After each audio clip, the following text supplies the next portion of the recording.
สบายดีท่านผู้ชมทางบ้านมาพบกันอีกแล้วเนาะกับพวกเรา2 คนมื้อนี้พวกเราจะมาแนะนำไผ่ที่อยากเฮ็ดธุรกิจหรืออยากมีแบรนด์เสื้อผ้าเป็นของตัวเอง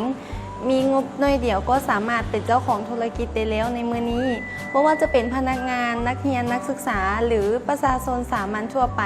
ก็สามารถเป็นเจ้าของธุรกิจได้แล้วเนาะ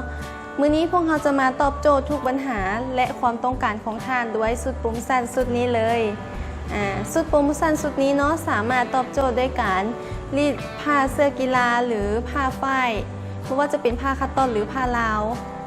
ตอบโจทย์ได้ทั้งสีเข้มและสีอ่อนเลยเนาะโดยการใส่ตัดหรือได้คัดโลโก้ต่างๆสุดนี้เนาะจะประกอบมีเครื่องรีดการเดียว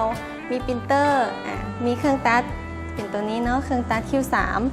และในชุดเรายังได้แถมเจียซับลิมิชั่นและมึกซับลิมิชั่นเนาะเป็นตัวนี้และยังมีของแถมหลายรายการเลยทีเดียวที่เราจะแถมให้ต่อไปเรามาเบิ่งคุณสมบัติในการใช้เครื่องตัด Q3 กันเลยเจ้าสำหรับเครื่องตัด Q3 ของเฮาเนาะสามารถตัดได้ยาว50 เซนติเมตรขนาดจะตัดได้ A3 หรือ AC และจะตัดขนาดน้อยกว่านี้ก็ได้เช่นกันสำหรับเครื่องตัด Q3 นี้เนาะสามารถตัดเฟกตัดสติกเกอร์ตัดเบอร์เซอร์เฮ็ดเป็นไดคัสโลโก้ก็ได้เช่นกันสำหรับวิธีการใช้งานเนาะสามารถกลับไปเบิ่งย้อนหลังอยู่ทางคลิปวิดีโอที่เฮาได้อัพลงเพจของเฮาเนาะแน่นอนชุดนี้สามารถเฮ็ดแบรนด์พิมพ์เสื้อและธุรกิจเป็นของตัวเองได้แต่ว่ามื้อนี้เนาะเราจะมารีดเป็นเฟกด้วยเสื้อคัตตอนเนาะและจะใช้เป็นเครื่องรีดการเดียวเครื่องนี้เนาะสำหรับเฟกทางหารเฮาก็จะมีอยู่2แบบเนาะคือเฟก PVC และ PU คืออยู่ทางด้านหลังของเฮานี่เนาะสำหรับเฟก PVC นี่เนาะจะมีหน้ากว้าง60 เซนติเมตร1 ก็จะมีประมาณ50 เมตร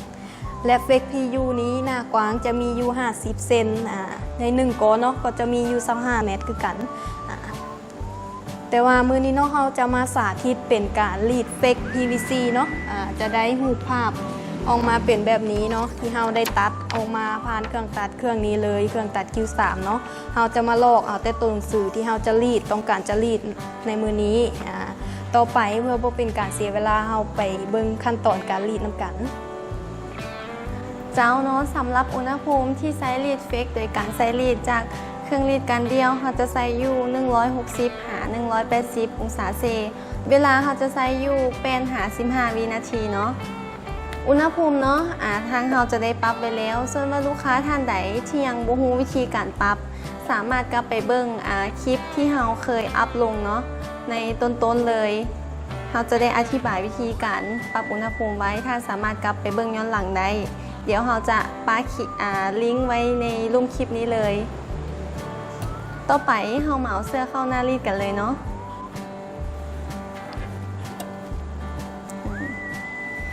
จากนั้นเนาะเราเอา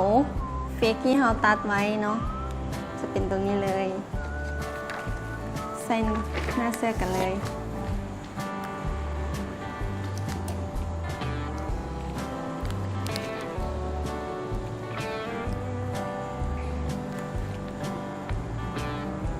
เจ้านอนหลังจากที่ท่านได้เอาเฟกที่เราได้ตัดไว้ลงไปตามความต้องการของท่านแล้วสันเรามารีดกันเลยเนาะอุณหภูมิร้อนแล้วตอนนี้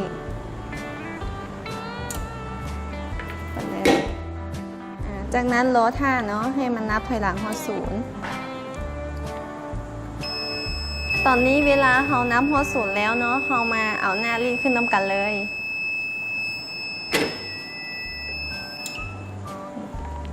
จากนั้นเนาะเราก็ลอกเอาเจียวเฟกของเราออกเนาะค่อยๆลอกออก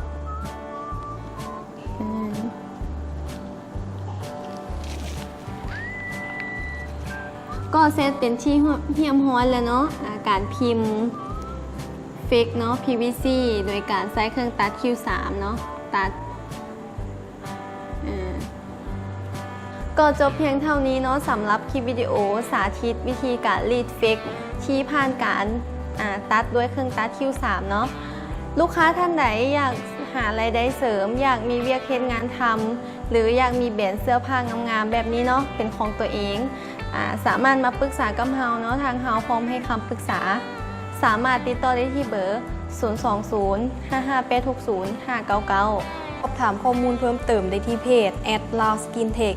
และช่วงนี้เนาะทางหารเฮาได้จัดโปรโมชั่นบ่ว่าจะเป็นชุดธุรกิจขนาดน้อยและขนาดใหญ่สำหรับลูกค้าท่านใดที่สั่งซื้อภายใน3ชุดทำอิฐเนาะรับไปเลยส่วนลดทันที 10% เนาะช่วงนี้หารเฮาก็ยังได้จัดโปรโมชั่นหลากหลายบ่ว่าจะเป็นอุปกรณ์การพิมพ์เนาะเป็นเฟกเป็นเจีย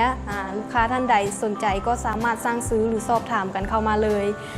สำหรับมื้อนี้เฮา2คนลาไปก่อนพบกันใหม่ในคลิปหน้าขอขอบใจ